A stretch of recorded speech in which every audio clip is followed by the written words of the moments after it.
folks, welcome to this month's episode of Real Geeks, where we take our first sojourn into anime without our anime expert, as we discuss Alita Battle Angel, or as some may also call it, James Cameron's ego trip that may be the biggest flop of 2019. You didn't like it? We're going to get to that. All reports, everyone's... People that I'm connected to on Facebook that have seen it are like, oh my god, you have to go see it. Oh my god, I have to go read the manga now. And oh my god, it was so awesome. And I'm sitting there going, yeah, I didn't quite get there. So I'm glad I'm not the only. I say this because reports are that, like, right now it's tracking to open at about somewhere, I think, between $28 and $35 million domestically. Okay. And about $70 million worldwide. See, I can't even imagine those numbers normally. It was a $200 million budget? Oh, yeah. Yeah, they might not make that then. Yeah, it would have had to open a lot higher. Okay. Now, so the basic plot, or the one that I'm going to pull from IMDb anyway, or one of them, a deactivated female cyborg is revived, but cannot remember anything of her past life and goes on a quest to find out who she is.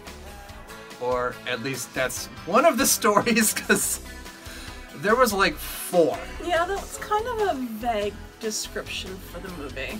Act 1 of this movie is post-apocalyptic Pinocchio. Yes. Act 2 is Rollerball for some reason. I keep wanting to call it Murder Ball. And the fact that they call it Motorball I know. probably didn't help. I'm trying to explain the whole movie to my daughter, and I'm like, I want to say Murder Ball. I know that's not the right phrase, so yeah, it's Motorball.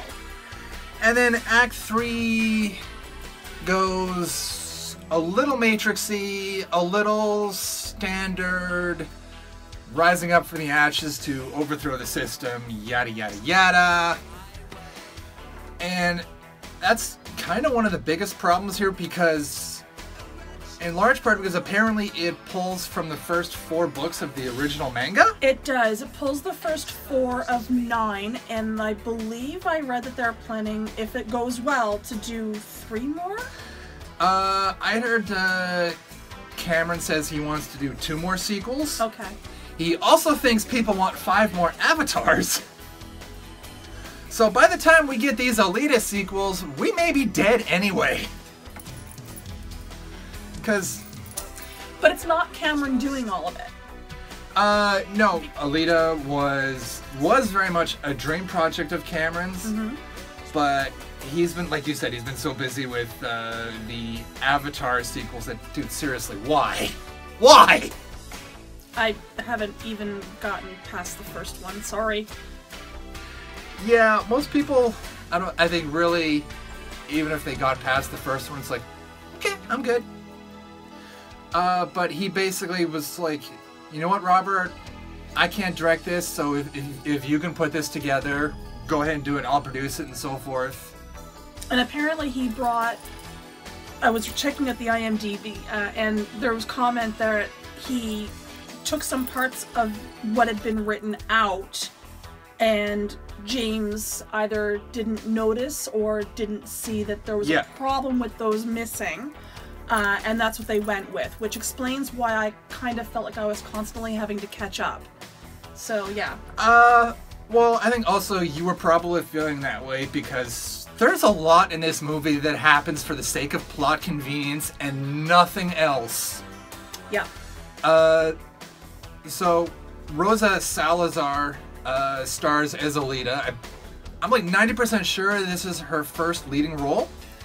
But if you've followed any dystopian YA franchise that's not the Hunger Games, you've seen her at some point.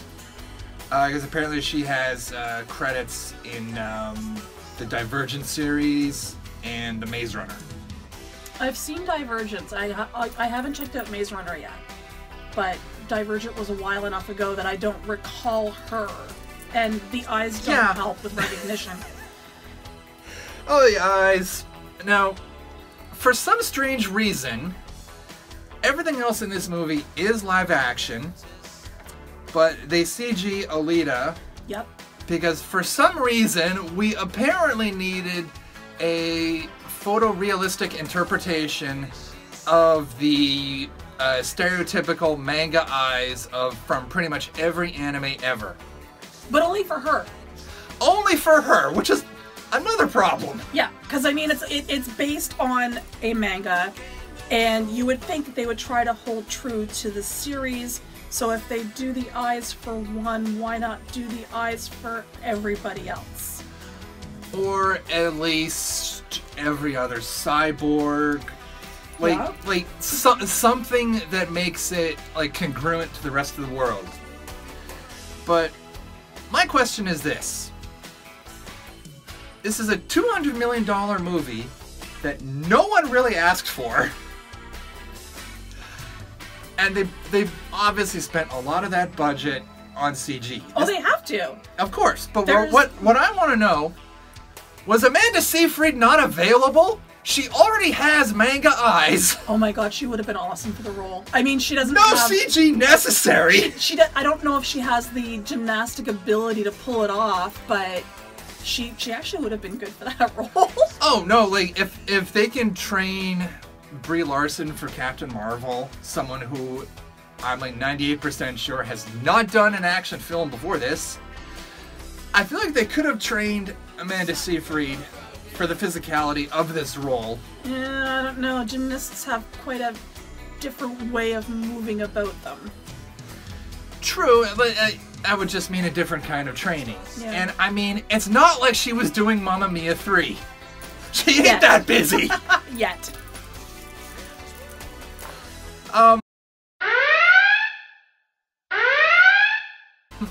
So the movie opens on Cloud City, and like, I'm sorry, I can't even remember what the name of the city actually was. Starts but with a Z, I think. Sure, Yeah. I'm not even gonna bother looking it up because it's barely pronounceable and not really a huge plot point. But you look at it, it's like, I'm sorry, that's Bestman. Basically, it's the haves that have and the have-nots that are scraping by in Iron City. That one I got. Oh yeah. So yeah, it's this city above a city that's being held up by, to quote, Edo engineering, and we actually don't get to see it because no one goes up there because it's privileged. Allegedly. Allegedly. Because like, we have Christoph Waltz starring as Alita's father figure. Dyson Ito, which I don't know if that's a reference to inventor James Dyson or Miles Dyson from the Terminator series, but either way, it's a nice touch. Yeah, they did just say inventor Dyson in the IMDb, so. And Jennifer Connelly stars as her mother. Shireen Connolly is Ito's ex. Yeah. And again, note the air quotes. But basically, their biological daughter was Alita. Conveniently, Yeah. was paralyzed before the start of the film, died, and she died before a cyborg body could be completed and she could be put into it. Yes, she was actually murdered by... Now, Ito is cybernetic. He's a doctor, and he does a lot of repairs for the cyborgs in Iron City.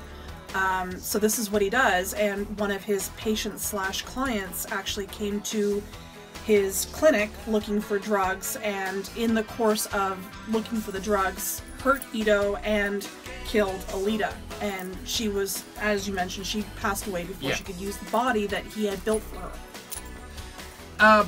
Basically, it's the standard free clinic in the ghettos, somebody breaks in looking for a high, tragedy ensues, and plot moves on. Yeah. But, like, you did mention about how people from Iron City don't go up to the Cloud City. Now that's a major plot point here. But you see Jennifer Connelly, it's like, hold on a second. Now, she and Ito actually are from Cloud City. Yeah. And their daughter's condition, they left Cloud City to go down below, I guess to help get treatment for her. That point wasn't very clear. But once they're down, they couldn't go back up. And Shireen stands out because she's got a little gem in her forehead, and that's what marks those from Cloud City. Yeah, that's based... officially, it's a symbol of the upper class, which is interesting because I didn't notice one on Mahershala Ali, but... He's not up there. He works for Nova. Yeah. So technically, was it Vortex? I think it was Vortex. I think it was Vector. There we go, Vector. Vector when it's him, and then Nova when he gets possessed. And you can tell the difference because his eyes turn blue. So Vector, I don't believe, is up in Cloud City. I believe he's down below because that's where Shireen now lives. So it's with him, it's hard to tell. But like I was saying, like this jewel is the symbol of the upper class. But I spent half the movie going, you just like the way that looked on your husband in Infinity War, didn't you? I read that, yeah. Because it's like, you see it on her. I think you see it on Nova. But he shows up so rarely, it's hard to remember. Yeah, I didn't even know he was being played by Ed Norton. Yeah, I didn't see that until the trivia. Like, that is an uncredited cameo. Yep.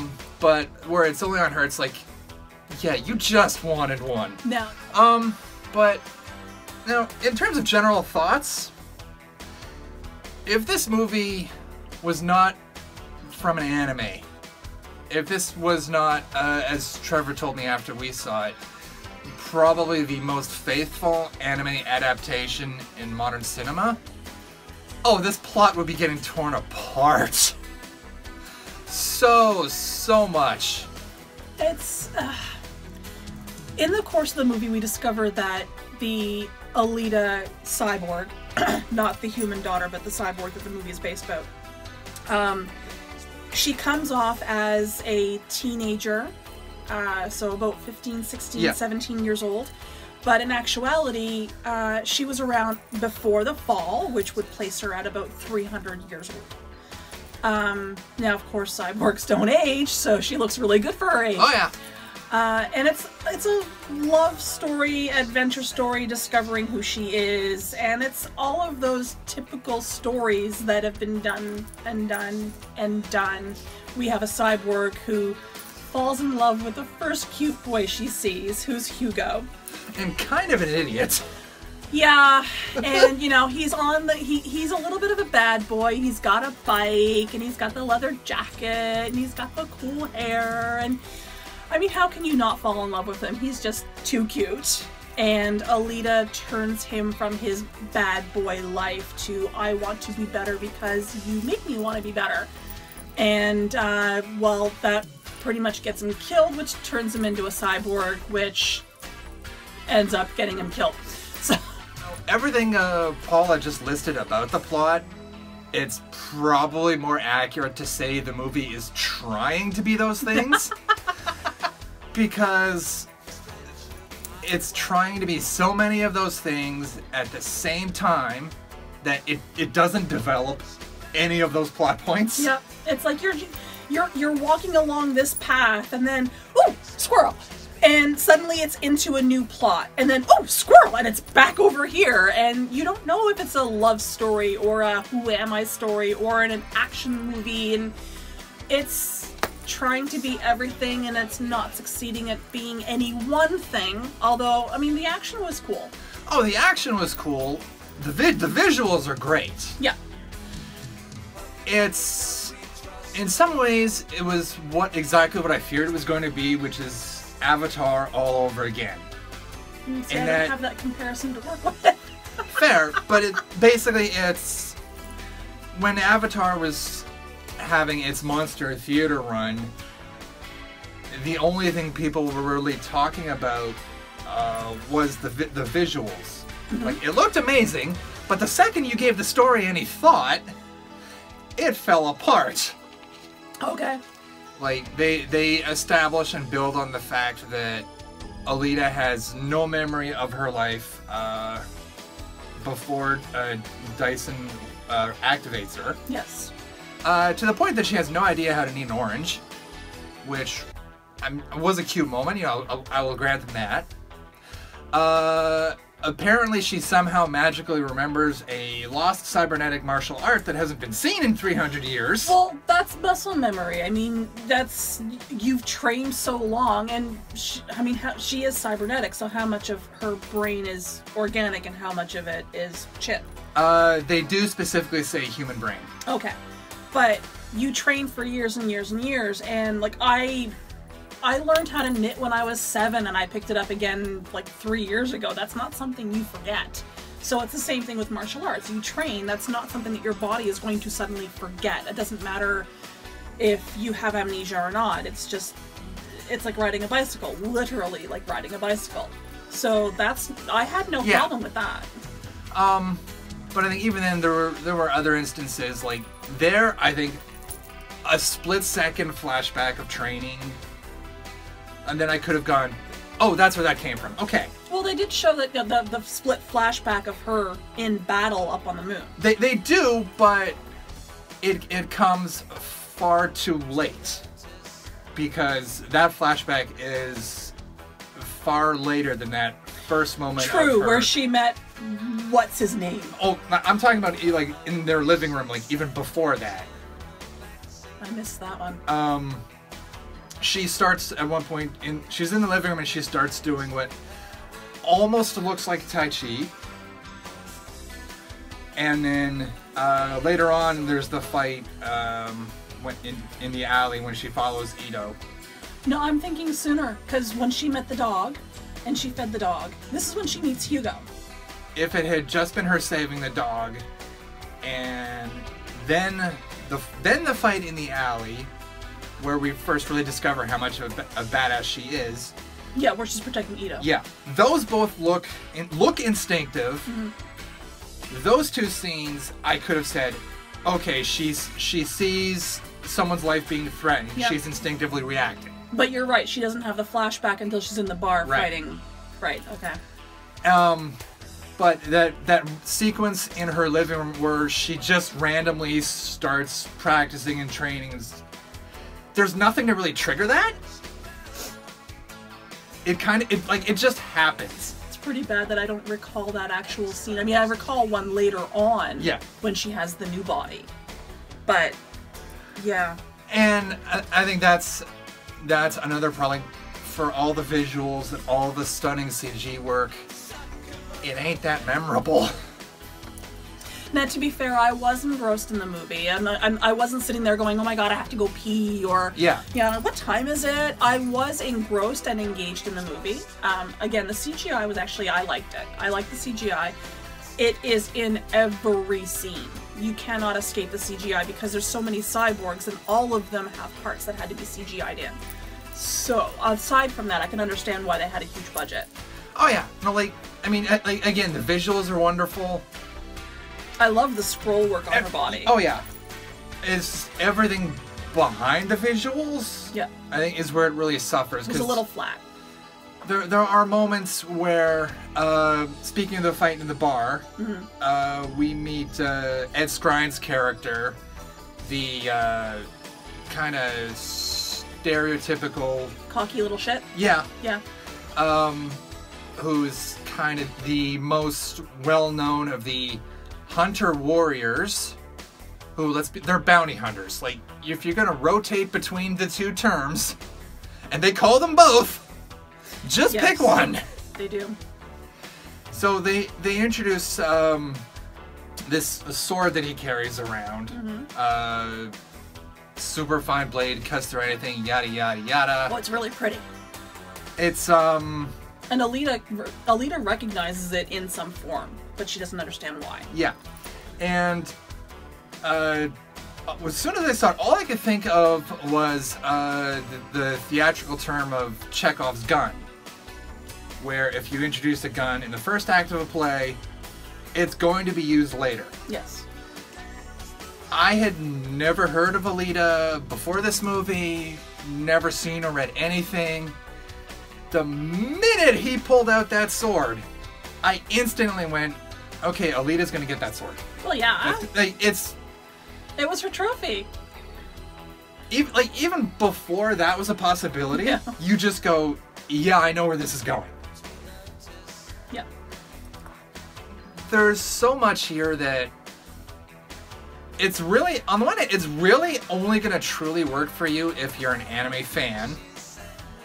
But at the same time, it's almost too easy for someone who's not familiar with it to come into. Because there's so much, it's either laid out too clearly, or they figure, oh, this isn't gonna matter. We're just gonna have this just happen. There was one point where Hugo is gravely injured, and Alita is hiding him in this church, trying to figure out how to save him, and Jennifer Connelly just happens to be she's just there. Now, she was, her mission, her goal was to collect Alita.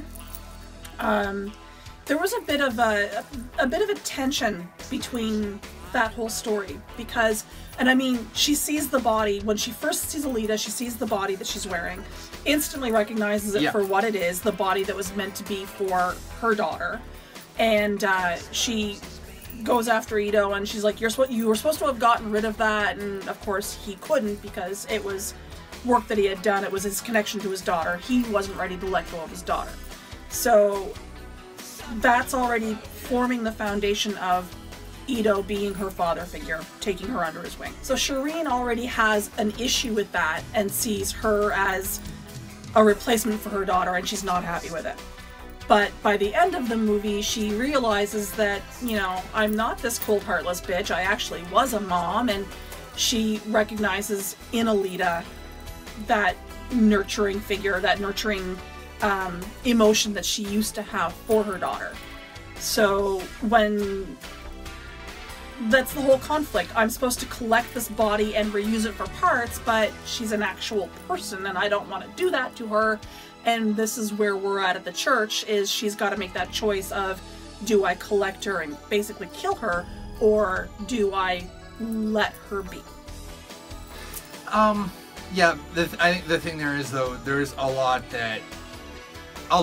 that, as the viewer, you have to work and put together yourself. Yeah.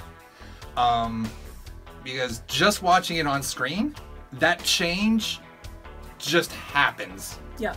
There's no moment that sets it off. There's not. There's no light bulb moment. There wasn't enough screen time to explain the change of emotion towards... No. Between Shireen and Alita. There wasn't enough screen time, so I'm wondering if that was some of the stuff that was cut out. I think it could have been. I think story-wise, what it comes down to is where like we said, this takes from the first 4 manga books. I don't think they should have gone past the first 2. I understand why they did, though. I mean, the whole ending of the movie is her getting to the point where the next step in the story would be her going up top to the Cloud City. But like all that said, though, and as much as I have been trashing this movie, because like in a lot of ways it's just stupid, and when it gets stupid in places it gets really stupid, but at the same time it is a fun movie. It was good. I mean, I would not sit here and say don't go see it, because I did enjoy it, and it might actually be one that I grabbed the DVD for. Yeah, because it was cute. There was so much going on, and it was trying to fit too much into too short a time. It would have been nice to have it spaced out more, have it done up in 2 different movies, have it split off so that part of it was a sequel. I don't know where you would have split it. I really cannot look at one point and say that would be a good cutoff and save the next for the rest of it. I think you could have done just Alita's origin as the A story, work in the love story with Hugo if you really have to have him. I'm sorry, he's kind of the worst part of the movie. She's a teenage girl. You have to have a love story. Yeah. And then just do the conflict with Cloud City as the B story. You don't... As cool as the motorball sequences were, you don't need them.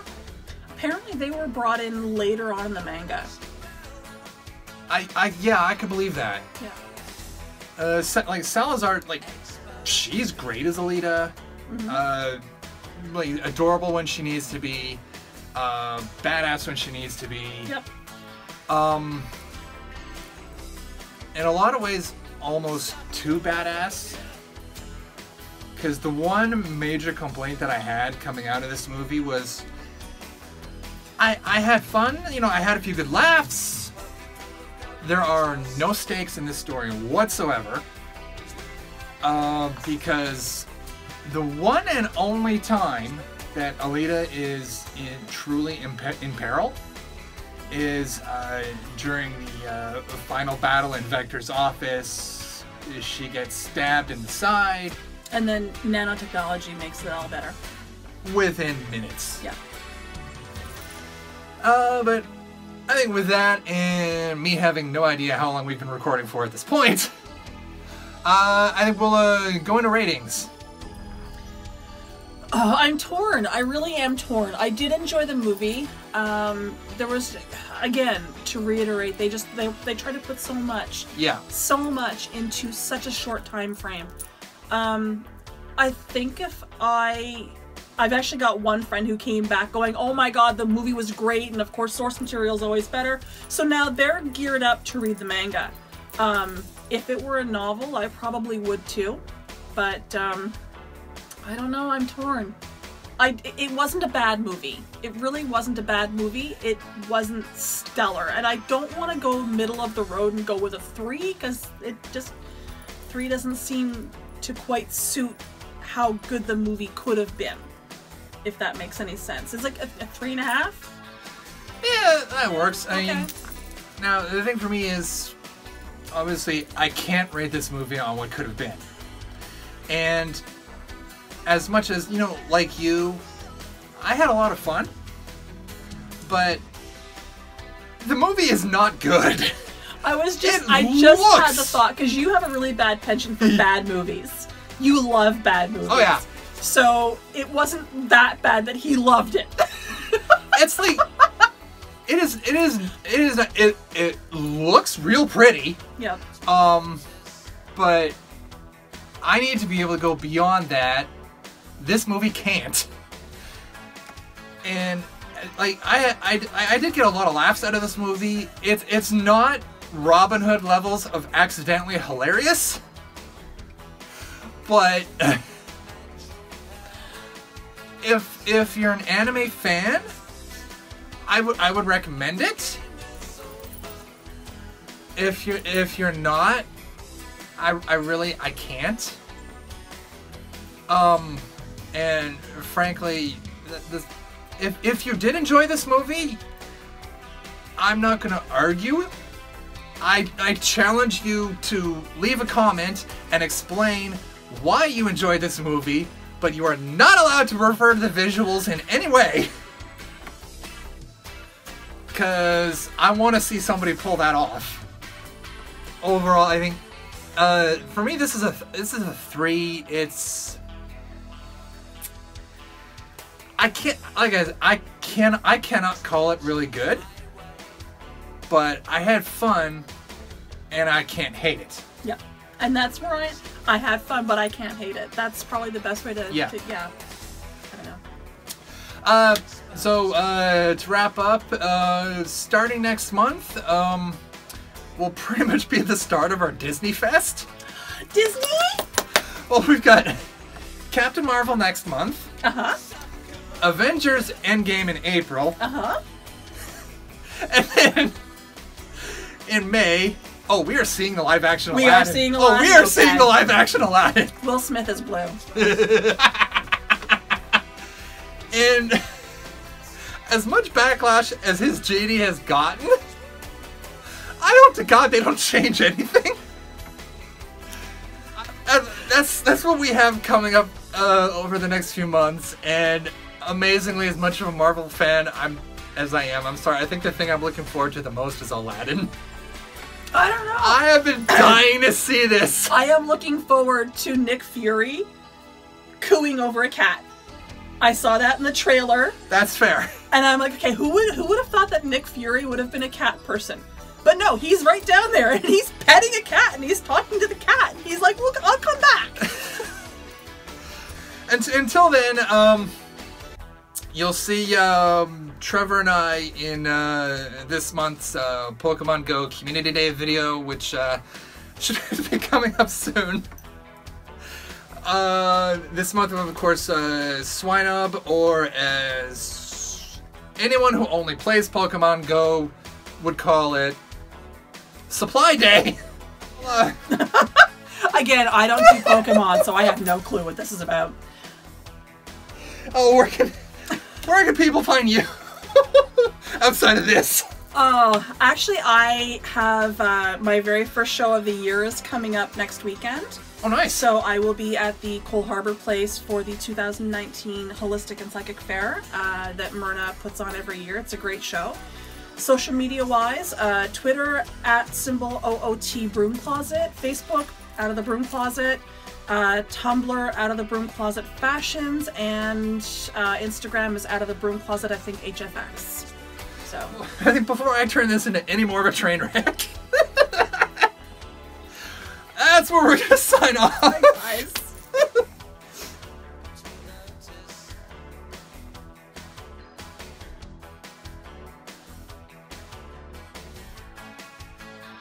Don't forget to hit those like and subscribe buttons, share this video with your friends, and drop us a line anytime you like. I want a hip-hop version of Never Had a Friend Like Me. If Will Smith does not bring out a song to go with this movie, I will be... Will, I'm looking at you. You have to. If you don't, I will be very disappointed. We're going to have a talk.